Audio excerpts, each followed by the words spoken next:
सत साहिब सतगुरुदेव की जय। बंदी छोड़ कबीर साहिब जी की जय। बंदी छोड़ गरीबदास जी महाराज जी की जय। स्वामी राम देवानंद जी गुरु महाराज जी की जय हो।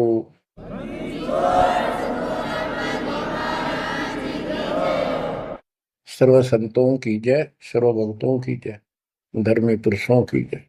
श्री काशी धाम की जय, श्री सुडानी धाम की जय, श्री क्रोथा धाम की जय, श्री बरवाड़ा धाम की जय।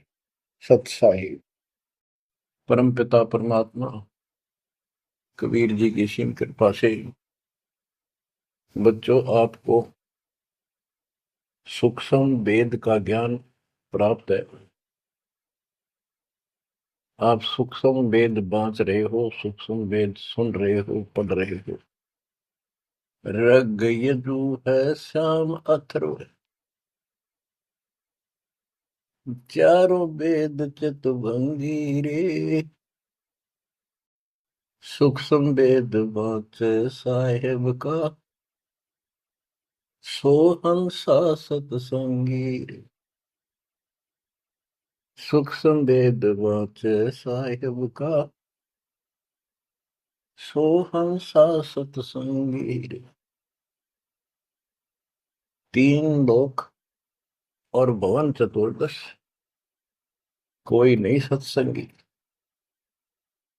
बच्चों ये बातें यदि आप पहले सुनते, आपको यह सब प्रमाण, ये संपूर्ण ज्ञान प्राप्त ना होता, तो आपका माथा ठनका हो, आपके मन में सौ दोष दास के प्रति आते, ये यूं पता नहीं क्या बकवास करता है, क्या किसी को भी ज्ञान नहीं। यही शंका आदरणीय धर्मदास साहिब जी की मन में आई थी संत जी के, कि भाई ये चंदा बाबा ऐसी बातें बता रहा है, तो कोई ना कोई हमारे हिंदू धर्म में भी इन बातों को जानने वाला उससे मिलेगा, क्योंकि शास्त्र हमारे। उसके बाद वो अपने गुरु जी के पास गए। गुरु जी तो रूपदास जी ने कह दिया, भाई मैं जितनी जानू था बेटा, मैंने तेरे से कुछ नहीं छुपाया। जिस तरह के प्रश्न आप कर रहे हो, इनका उत्तर मेरे पास नहीं है, और जिसने तुझे ये ज्ञान दिया है उसी के पास जा, उसी से समाधान पूछ। लेकिन धर्मदास के सामने यह बात खटक रही थी कि अनपढ़ आदमी, जिंदा बाबा, इसको ज्ञान कैसे हो गया ये? इसने भी तो किसी हमारे हिंदू से सुना होगा, और अवश्य कोई संत, मंडलेश्वर, कोई पीठाधीश इसका जानकार पाओगे।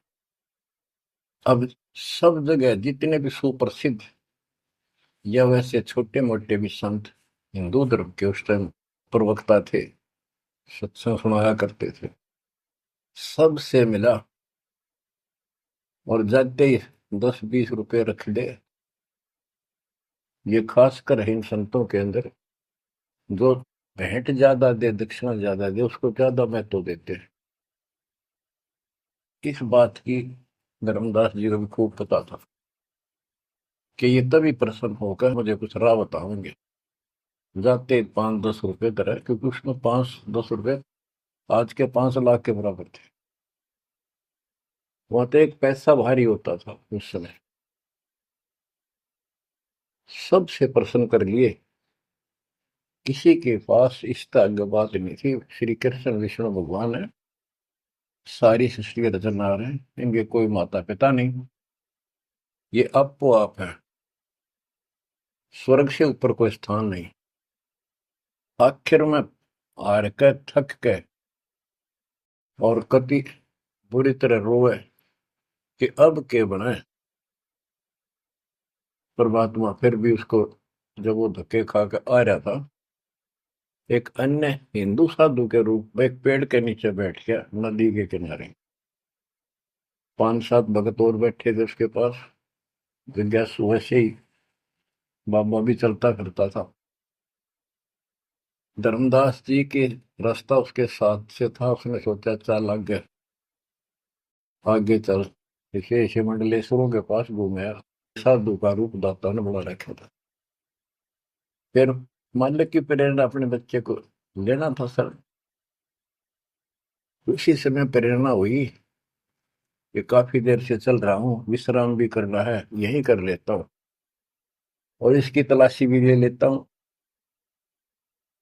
वहां बैठ गया जाकर, और बैठे थे, इतना तो बोलना को नहीं।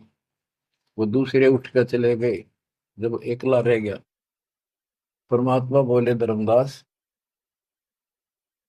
खोज लिया तो तत्व ज्ञान, मुझे बता दे कि मिला होता कितना। आंखें फटी की फटी रह गई, मालिक उसी समय उसी रूप में आ गए। बच्चों, इस नरक से निकालने के लिए उस मालिक ने अपने एक बच्चे के लिए कितना कुछ करना पड़ा, कितने खाड़े कर दिए। वहां से शुरुआत करनी थी अपने कलयुग की भक्ति की। और वो अच्छी आत्मा थे, भगवान के बच्चे थे, पूर्व जन्म के संस्कारी मालिक के थे। जैसे सम्मन था, सम्मन ने कितनी कुर्बानी दी थी, बेटा काट दिया मालिक के नाम पर। अब उसके लिए खाड़े करे थे परमात्मा ने, कहाँ कहाँ कैसे बंदी बने, कोड़े खाए, उसकी सेल बिस्तर बिछाए। किसी जन्म का ये धर्मदास जी भी ऐसे ही कुर्बान आत्मा था, लेकिन ये ठीक से टिके नहीं क्योंकि ज्ञान संपूर्ण नहीं था। इसलिए मालिक उसके लिए फिर वहां बैठ के जाकर, धर्मदास जी परमात्मा के चरणों में गिर के अपनी ढीठता, अपने अविश्वास, अज्ञानता का बहुत पश्चाताप किया। हे मालिक, आप सत्य, आपका ज्ञान सत्य, आपका समाधान सत्य। परमात्मा बोले, ये प्रेरणा मैंने की थी तेरे अंदर। काल का बेटा बहुत लंबा जुगाड़ है, बहुत लंबा षड्यंत्र है। पाया किसी के पास ये ज्ञान, हे महाराज, ज्ञान के हो तो गंध भरा, काम करो सारा सड़ रहे हैं। तो बच्चों, अब आपको दास बताना चाहता है परमात्मा की महिमा और सूक्ष्म भेद वाला ज्ञान संत गरीबदास जी को प्राप्त हुआ परमेश्वर से। उनके सतगुरु और भगवान स्वयं कबीर साहब थे, जिनका गुरु भगवान और ज्ञान एक नंबर का। तो उस पर हमने विश्वास करना चाहिए, लेकिन विश्वास करने के लिए कुछ आधार होता है। हिंदू धर्म के लिए गीता और वेद, 18 पुराण, ये आधार है कि ये अध्यात्म के मूल ग्रंथ है। उन मूल ग्रंथों से आपको परमात्मा की वाणी सिद्ध कर दी। ऋग यजु है साम अथर्व, चारों वेद चित भंगी रे, सूक्ष्म वेद वाचै साहेब का, सोहन सा सतसंगी रे। तीन लोक और भवन चतुर्दश, कोई नहीं सत्संगी।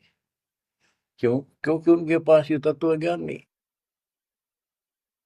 बच्चों, यजुर्वेद अध्याय 40 मंत्र 10 में यही कहा है, कोई तो भगवान को साकार कहता है, रामकृष्ण रूप में, अवतार रूप में आने वाला।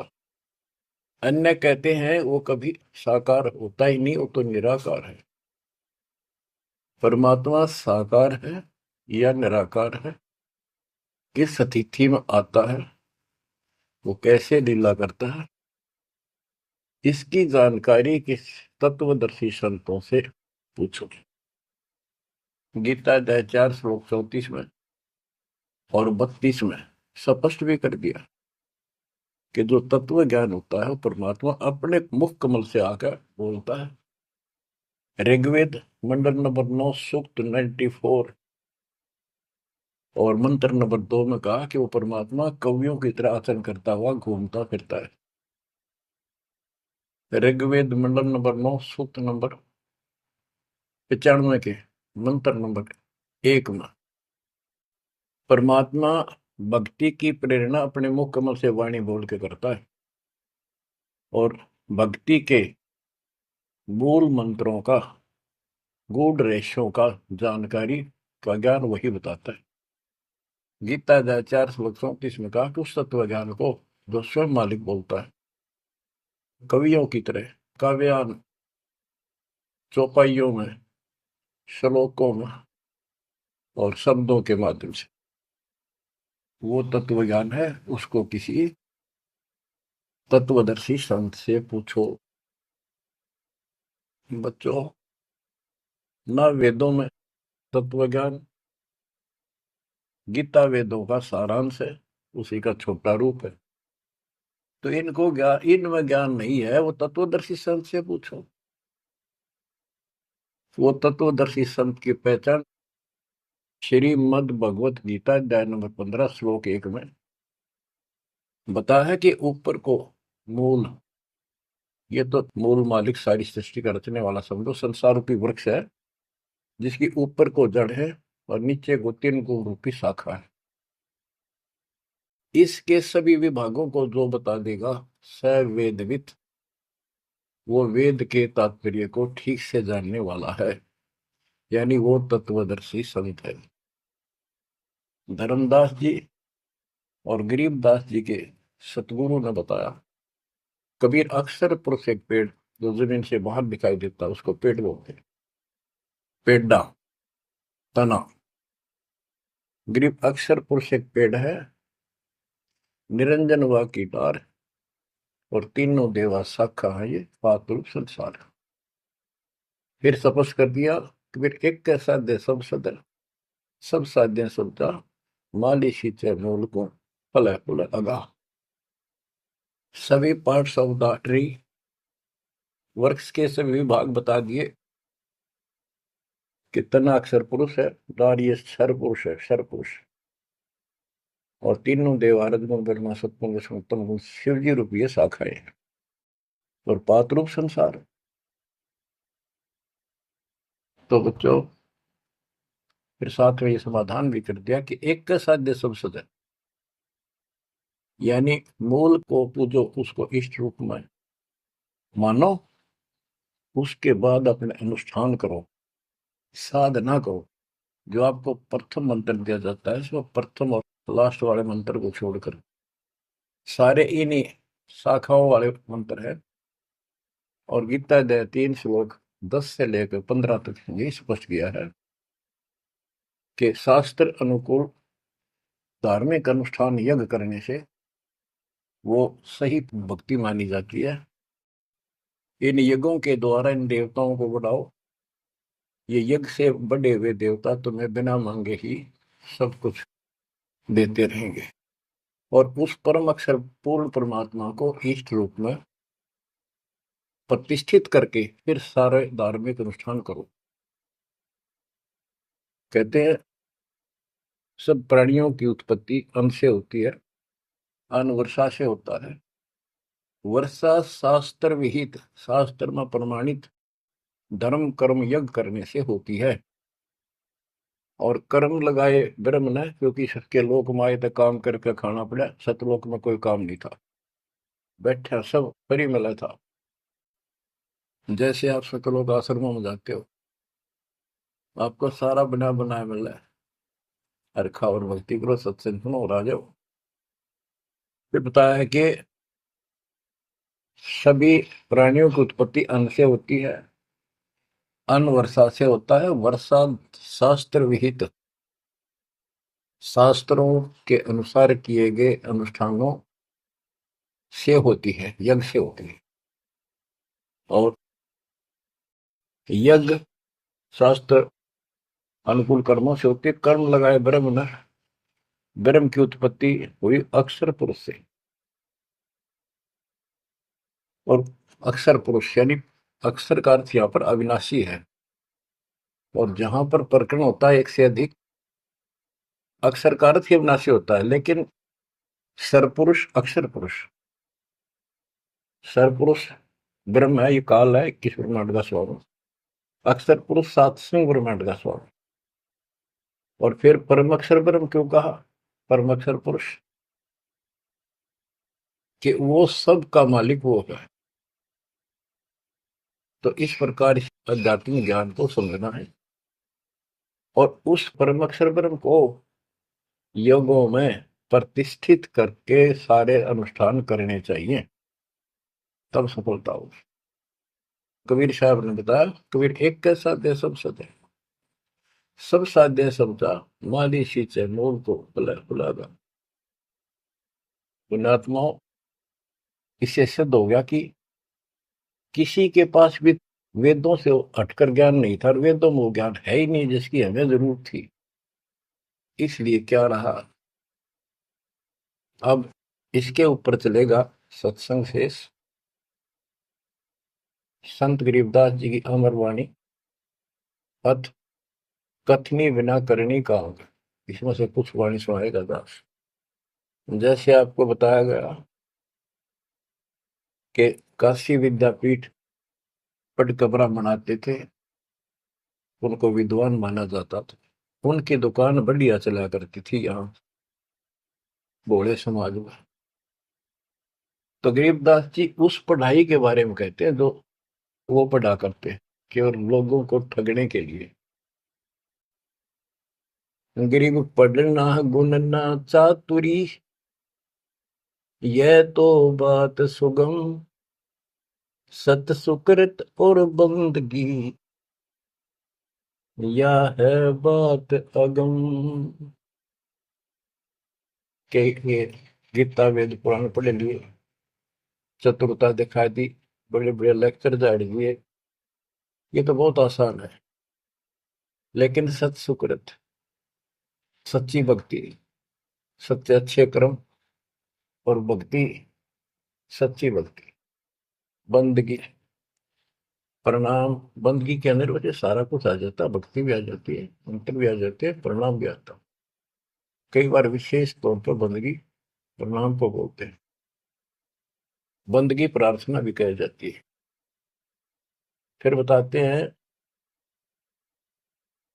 कि सत्य सुकृत अच्छे कर्म और बंदगी, परमात्मा की स्तुति नमस्कार प्रणाम भक्ति सच्चे ढंग से पूरे गुरु से प्राप्त करके तत्व ज्ञान के आधार से करना, यह है बात अगम, ये ऊंची बात है, आगे की है, बहुत सबसे आगे की, सबसे श्रेष्ठ। गिर पड़ना गुनना रोग है, उलझे दुनिया माही, 52 अक्षर में बंद रहे, आगे की सुध नाही। संस्कृत भाषा के 52 अक्षर बताए, इसको इसलिए सिद्धार्थ कहते हैं जो संस्कृत से सीमित है, इन ग्रंथों तक सीमित है, इनमें वो ज्ञान है नहीं, ये उलझे दुनिया में, ये 184 के चक्कर में रह गए। गरीब पढ़े गुणे पावे नहीं, अनपढ़ने से न्यार, अकोचर छंद है, कैसे पावे पार। कहते पढ़े गुणे पावे नहीं, अनपढ़ने से न्यार, यानी जो चतुरता दिखाने के लिए पढ़ते हैं वो कभी नहीं परमात्मा प्राप्त कर सकते, ना वो ज्ञान मिले। अनपढ़ने से न्यार, के बिना पढ़े भी बात नहीं बने। अब जैसे आप अक्षर ज्ञान प्राप्त कर रहे हो, आप भले ही अपनी रोजी रोटी के लिए कर रहे हो, लेकिन अब इस पढ़ने से आपको अपने मूल ग्रंथ समझ में आ जाएंगे। ये सूक्ष्म वेद है, इसके अंदर जो गूढ़ रहस्य है वो अन्य वेदों से भी उत्तम और गहरे हैं। इसमें कह दिया पढ़े गुणे पावे नहीं, यह पढ़ाई है वो तो मूर्ख बनाने की। अनपढ़ने से ना, जो नहीं पढ़े वो भी दूर रहेंगे। हमारे को अक्षर ज्ञान नहीं था, इसलिए हम इन चतुर लोगों की बातों में फंसे रहे। गरीब वेद कथें चित चूक है, मन में मान मरोड़, कहने मात्र के तो पंडिता, ये होते के डोर। कि इन वेदों के पढ़ने मात्र से कुछ भी हासिल नहीं होना, क्योंकि वो ज्ञान है ही नहीं जी। अपने को जरूरत है मोक्ष प्राप्त हो, और वो ज्ञान मालिक प्रत्येक युग में आकर बोलते हैं, पर कदर नहीं बनी। गरीब वेद कथे चित चूक है, मन में मान मरोड़, अहंकार, और कहने मात्र के तो पंडित हैं, ये वो दिल्ली के ढोल के 84 लाख योनियों में जाएंगे। अब जैसे एक बहुत ही अच्छा उदाहरण दिया संत गरीबदास जी ने, बच्चों ये गाना बजाना समय के अनुसार शब्द भी सुनाए जाते हैं, और ये कड़वी गोली भी खिलाई जाएंगी, तभी ये रोग कटेगा। सारा ट्रीटमेंट कंप्लीट करना पड़ता है। अब ध्यान से सुनो। पुराने समय में तिलों से तेल निकाला जाता था। वो व्यक्ति जो काम ये करते थे उनको तेली बोलते थे। वो एक कोल्लू लगाते थे।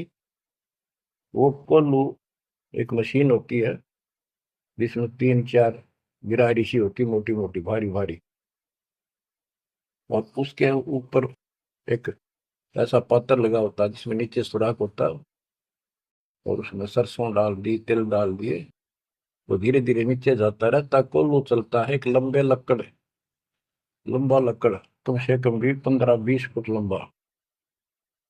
उस कोल्लू को चलाने के लिए एक लंबा लकड़ फंसा के, और उस लकड़ को पाट बोल रहा हूं, लाठ पाट, उसको बैल से चलाया जाता था। और वो बैल उस लकड़ की जितनी लंबाई होती है उसके में ही सर्कल में घूमना होता था उसको। वो सर्कल होता था, उसके एक सर्कल में घूमता था, सेम कति फिक्स्ड होता था उसका डायमीटर। उसी परिधि में वो बैल घूमता रहता था, और उधर से कोल्लू चलने से तेल निकलता। उस कोल्लू को चलाने के लिए एक बैल का प्रयोग किया जाता था।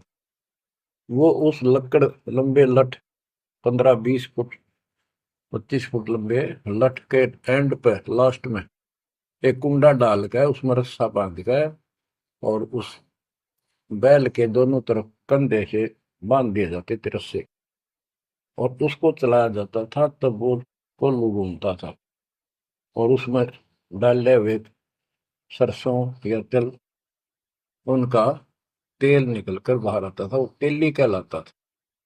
और उसको खींचने वाला तेली का बैल का है। उस बैल के आंखों पर पट्टी बांध दिया करते थे, और एक आदमी उसके पीछे होकर 2 3 बार उसका लठ मारता जोर के, और वो बहुत तेज चलता। तो फिर उसको ये भय हो जाता कि लठाड़ा तेरे पीछे पीछे है। वो अपने आप स्पीड में रहता था, और इस तरह वो सारा दिन चलता था। बीच में थोड़ी बहुत देर पानी पिला दिया, चारा खिला दिया, फिर जोड़ दिया जाता। तो उसका केवल सीमित दायरा था, उससे 12 कदम भी नहीं जा सकता था वो। अब इसके ऊपर ये कुछ वाणियां आपको समझाने के लिए बताना पड़ा। इतना गजब का ज्ञान दिया इसने, 100 का 100 सत्य है। गरीब वेद कथे चित चूक है, मन में मान मरोड़, कहने मात्र के तो पिंडता, ये हो तेली के डो। ये अगले जन्म में तेली के बैल बनेंगे। एक तो गान ये दिया है कि जो साधना ठीक नहीं करते तो शुद्ध नहीं हो जाएगा।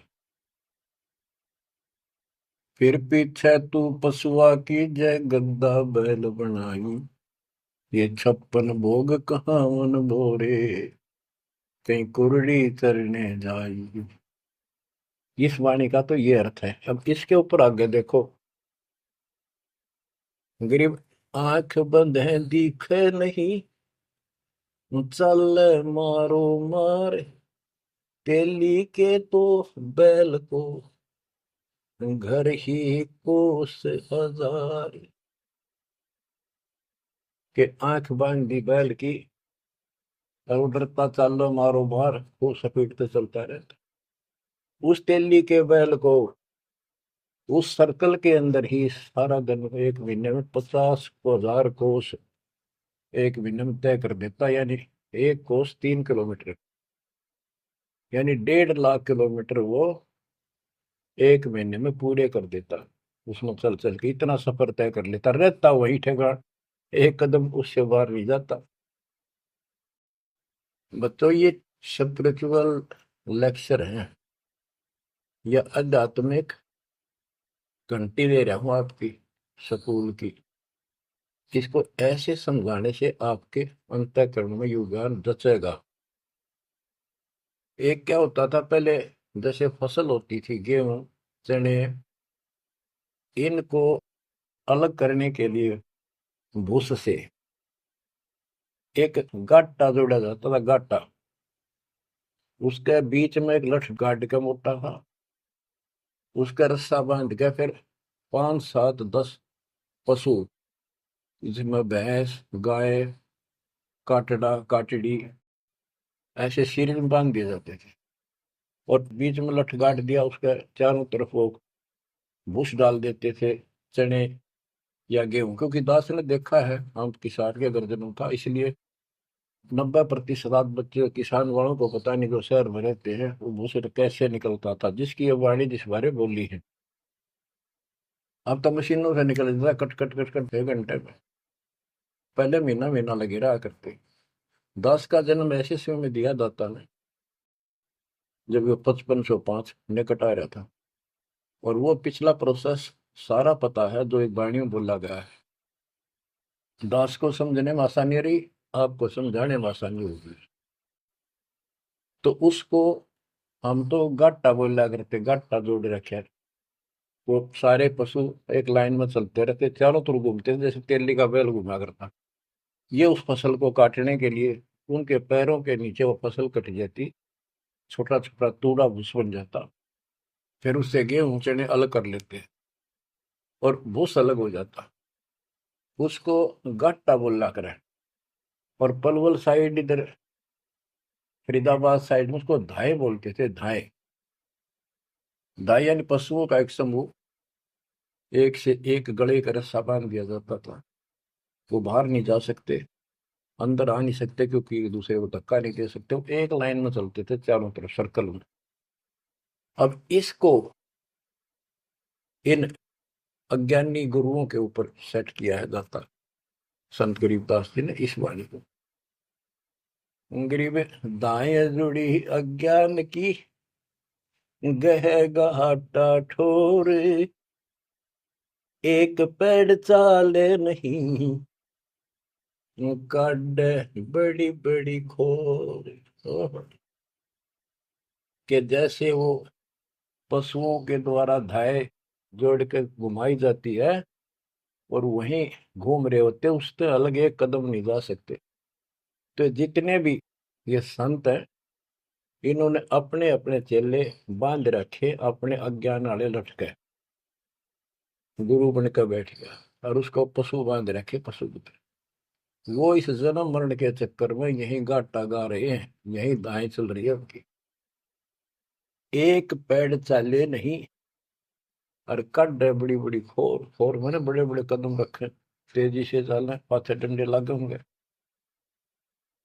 तो ये सारे जितने भी चेले हैं, उनके जितने गुरु हैं, उनके जितने शिष्य हैं, उनको तो धाए बताई ये गाटा। और इस जन्म मरण के चक्कर को एक ये सर्कल बताया कि इसी में ये घूम रहे हैं, एक कदम इस तरह बाहर नहीं जा पाए। जाना सतलोक है। जैसे किसी ने सफर करना है तो कदम जितने रखेगा मंजिल की ओर होते हैं, ठीक रास्ते पे। और ये वहीं बांध रखे स्वार्थवश जिसने पशुओं को, वो तो उस सर्कल में घूम सके, उस तो बाहर जा ही नहीं सकता। गरीब दाएं जुड़ी अज्ञान की गह गहाटा ठोरे, एक पेड़ चाले नहीं, काट बड़ी बड़ी खोर। गरीबदास जी ने कहा है, कोई है रे परले पार का, जो भेद कहे झनकार का। वारई गोरख वारई दत्त, यानी ये सब वार ध्रुव प्रहलाद अर्थ, वार ही सारे, ब्रह्मा भी वार, ये भी वार, सारे ब्रह्मा विष्णु महेश यहीं पर, दुर्वासा वार, ये गह गाटा ठोर।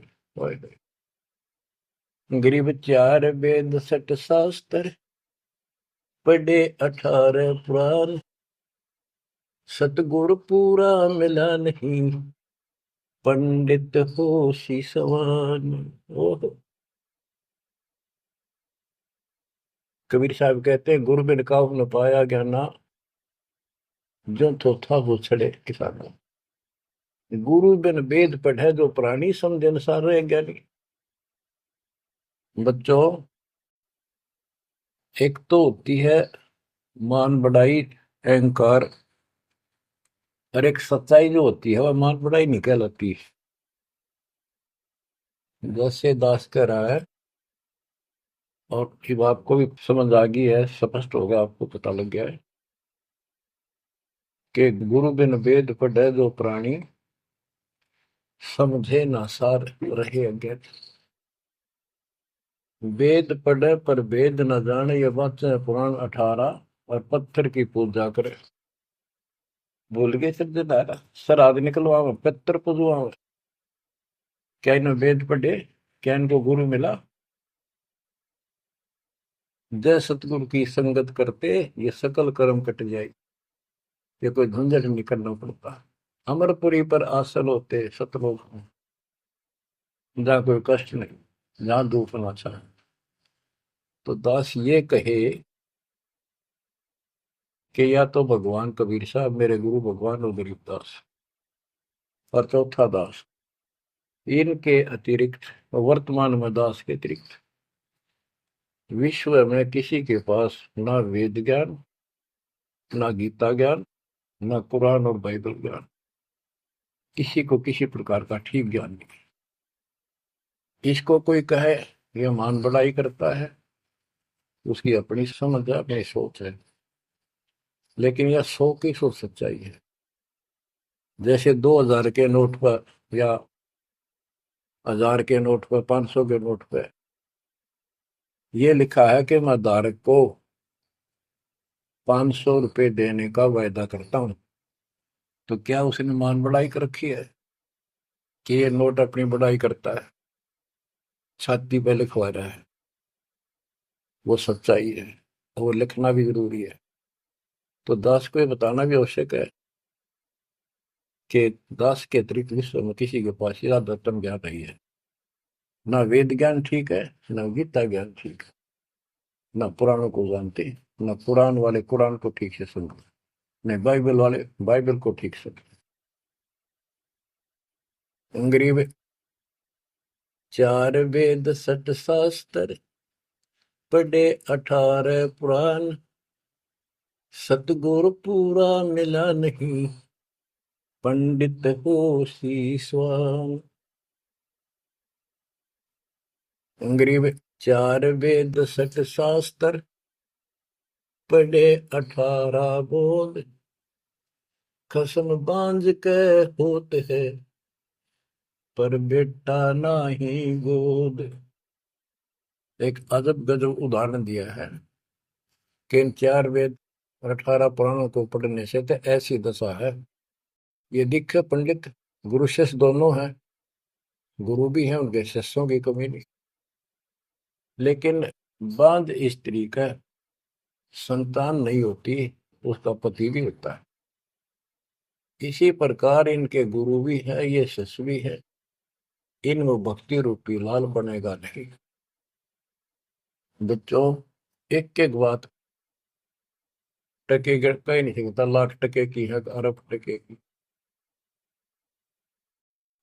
गरीब भावे 100 करोड़ गीता पढ़ो, 100 करोड़ भागवत, बिना सतनाम व्यर्थ है, बचे काल न मोत। गरीब घृत अग्नि में डाल कर, पंडित कर है होम। सुर वासना जात है, क्या करत है होम। गरीब सुमरण सेवा बंद की, सब कोई जानत खूब। बिन सतगुर क्यों पाइए, कबीर से महबूब। ओए होए। के ये पंडित लोग हवन करते हैं, इसका क्या लाभ है कि देवताओं तक इसकी वासना जाती है, स्मेल, गुड स्मेल जाती है। और जिसके वश होकर वो हमें यहाँ राहत देते हैं। तो ये तो हमें सिर्फ हमारी इस भक्ति में एक सहयोगी है, एक आइटम है हवन यज्ञ। हमने पांचों करनी पड़ेंगी तब ज्यादा लाभ होता है। किसी रोग का ट्रीटमेंट पूरा ही करने से बात होगी। गरीब सुमन सेवा बंदगी, सब कोई जानत खूब। भग भक्ति भी करनी चाहिए, सुमन भी करना चाहिए। पर कहते बिन सतगुरु क्यों पाइए। ओए, सतगुरु के बिना कैसे मिलेगा वो कबीर से महबूब। वो भगवान कबीर से ऐसे प्रिया, तुम प्रिय भगवान हमारे कैसे पाओगे। ये दूसरे संत बनावटी इतने गजब के हो जाएंगे, क्या बात। सिर पे उस्तरा करा लिया, माथे पर 3 तिलक, माला 4 5 डाल ली, लाल भगवा वस्त्र धारण कर लिए, और बैठ जाते हैं कतिया करके। गरीबदास जी कहते हैं, गरीब कोरा कलश कुम्हार का, ऊपर चित्र अनूप। वस्तु नीति समझ है, जैसे जलवन को। ऊपर तो ढूंढा साध का, अंतर रख्या खो। ऊपर तो साधु दिखे गजब का, बनावटी सी जबरदस्त जबरदस्त। जैसे कुम्हार का, यानी कोरा कलश कुम्हार से लाए, उसके ऊपर कितनी अच्छी चित्रकारी होती है। और उसमें जल है, नीचे चट है उस चित्रकारी में। ऊपर का दिखा करनिया जो संत ऐसा है जिसके पास यथार्थ ज्ञान नहीं है, वो तो ऐसा है जैसे कोरा कलश कुम्हार का, ऊपर चित्र अनूप। वस्तु नीतिस्मद है, जिसके लिए लाए तो जल है नहीं मीठा। और जैसे जल बिन कुआं, जैसे कुआं बिना पानी का के काम। गिरी पांचों मुद्रा पिंड में, आग बुजुर्ग शरीर। 52 गंग है, खेवट जहां कबीर। कहते ये शरीर, स्थूल शरीर में 5 मुद्रा है। उन्मनी, खेचरी, भूतरी, चाचरी आदि। और इससे आगे बदर शरीर है, सूक्ष्म शरीर और है। कहते उससे पार करने के लिए सतगुरु कबीर साहब का सच्चा गुरु मिलेगा जो बात बनेगी। गरीब नाम सार है निर्मला, सार नाम ये निर्मल है। पाक नूर निर्वाण, दास गरीब कबीर को भक्ति दी है दान। बच्चों, ये अमृत वचन है, बहुत गूढ़ और गहरे है। और आपके लिए जैसे गीता उंगलियां पर उठवा दी, वेदों का सार निकाल के आपके समझ रख दिया। छोटे छोटे बच्चे समझ रहे इस बात को, जो तीसरी चौथी कक्षा में पढ़ रहे। और जो इन काशी विद्यापीठ में पढ़ने वालों के आज तक समझ नहीं आई।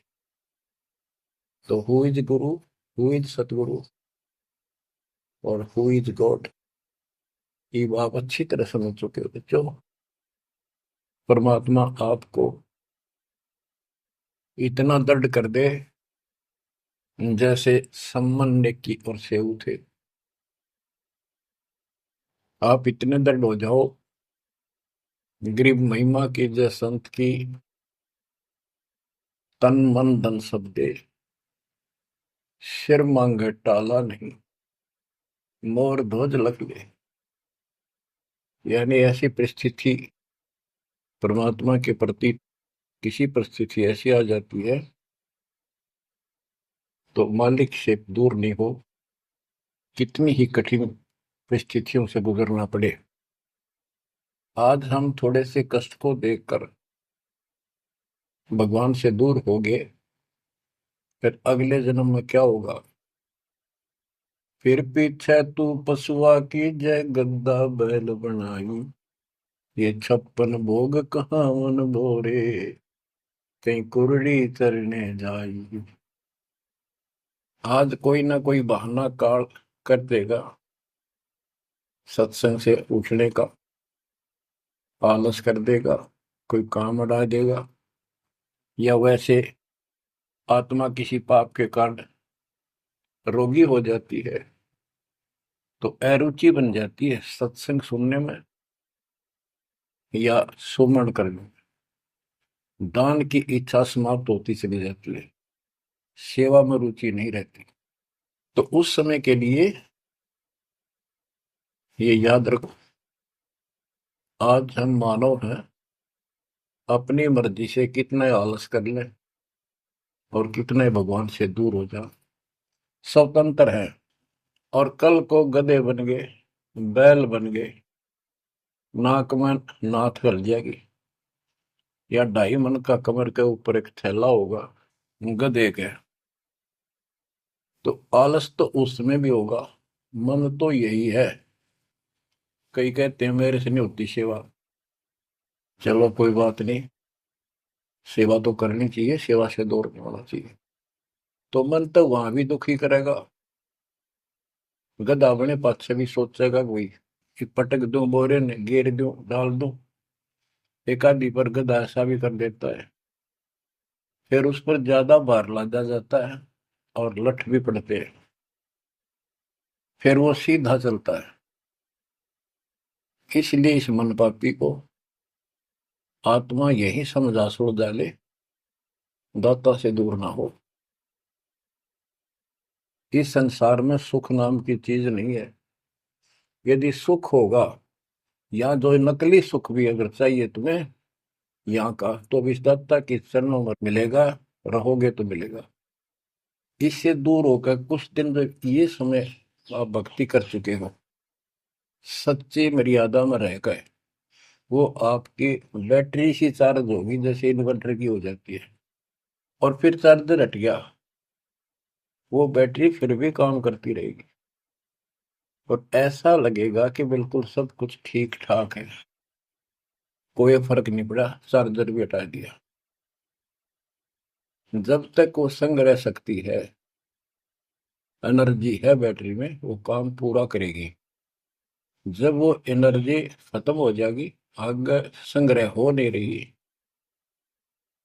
तो एकदम ही वो सब सुविधा बंद हो जाएगी, पंखा भी बंद, बल्ब भी बंद, और भी कार्य कर रहे होंगे, कंप्यूटर भी बंद, फिर बहुत देर हो चुकी होगी।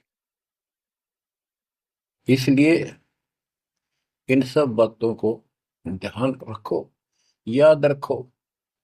मुश्किल से दाव लगा 7.5 अरब आबादी में से आप ये थोड़ी सी आत्मा परमात्मा की शरण प्राप्त कर पाए हो, तो बच्चों परमात्मा आपको मोक्ष दे, अपने चरणों में रखे, आपकी तरफ बढ़े, कुर्बान हो जाओ, सत्संग सुना करो ढंग से। देख परमात्मा ने कहां से कृपा कर रखी है, आँख खोल लो ना, जो फूक निकली, और कोई नहीं पूछेगा, धक्के खाते करो तेरा कुत्ते को देखोगे। परमात्मा साथ इसलिए होगा कि हमारे और कामों में विशद करेगा, इसलिए मालिक पर ज्यादा ध्यान दो, काम करो, काम न को मना करे, उस काम में बरकत भी आप मिलेंगे। दाता आपको मोक्ष दे, सदा सुखी रखे, सत्साई।